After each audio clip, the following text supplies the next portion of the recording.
Assalamualaikum warahmatullahi wabarakatuh. Perkenalkan, nama saya Ahmad Azairin, stambuk 072 2019 0021, jurusan Pemanfaatan Sumber Daya Perikanan, Fakultas Perikanan dan Ilmu Kelautan, Universitas Muslim Indonesia.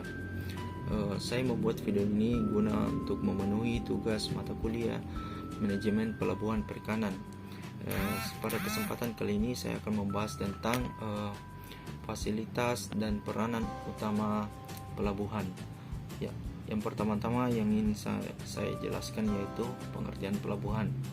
Menurut Peraturan Pemerintahan Republik Indonesia Nomor 69 Tahun 2001, pelabuhan adalah tempat yang terdiri dari daratan dan perairan di sekitarnya, dengan batas-batas tertentu sebagai tempat kegiatan pemerintahan dan kegiatan ekonomi, yang dipergunakan sebagai tempat kapal bersandar, berlabuh, naik turun penumpang dan atau bongkar muat, yang dilengkapi dengan fasilitas keselamatan pelayaran dan kegiatan penunjang pelabuhan, serta sebagai tempat perpindahan intra dan antar moda transportasi. Selanjutnya itu fasilitas pelabuhan. Adapun jenis fasilitas yang ada pada pelabuhan perikanan dibagi dalam 3 kelompok, yaitu yang pertama fasilitas pokok, yang kedua itu fasilitas fungsional, dan yang ketiga itu fasilitas tambahan. Yang pertama itu fasilitas pokok adalah fasilitas dasar yang dimaksudkan untuk melindungi kegiatan di pelabuhan terhadap gangguan alam seperti gelombang, arus, angin, pengendapan lumpur atau pasir. Termasuk ke dalam fasilitas pokok adalah dermaga, alur pelayaran, pemecah gelombang atau penahan gelombang, tembok penahan tanah, kolam pelabuhan, jeti dan dolphin. Yang kedua itu fasilitas fungsional, adalah fasilitas yang langsung menunjang fungsi pelabuhan dalam memberikan pelayanan yang dan menjadi kewajiban pelabuhan, seperti gedung tempat pelelangan ikan, pabrik es, tempat penyimpanan ikan atau cold storage atau cool room, bengkel dock atau slipway, instalasi air bersih, instalasi bahan bakar, telekomunikasi, balai pertemuan nelayan dan perkantoran. Dan yang ketiga itu fasilitas tambahan, yaitu fasilitas yang secara tidak langsung meningkatkan pelaksanaan fungsi pelabuhan dalam memberikan pelayanan kepada kegiatan perikanan. Yang termasuk dalam fasilitas tambahan yaitu penginapan nelayan, kios bahan alat perikanan, poliklinik, tempat ibadah, satuan pemadam kebakaran yang dilengkapi dengan kapal dan mesin operator. Yang pertama itu fasilitas pokok. Adapun yang dilengkapi di fasilitas pokok yaitu yang pertama fasilitas pelindung atau breakwater revetment groin. Yang kedua itu fasilitas tambat atau dermaga atau jeti, fasilitas perairan seperti kolam dan alur pelayaran. Dan yang keempat fasilitas penghubung, yaitu jalan, drainase, gorong-gorong dan jembatan. Yang kelima itu fasilitas lahan,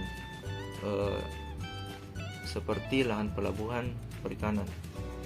Adapun fasilitas fungsional, yang pertama fasilitas pemasaran hasil perikanan seperti TPI, tempat pendaratan ikan dan pasar ikan. Dan yang kedua yaitu fasilitas navigasi pelayaran dan komunikasi seperti telepon, internet, SSB, rambu-rambu, lampu suar, dan menara pengawas.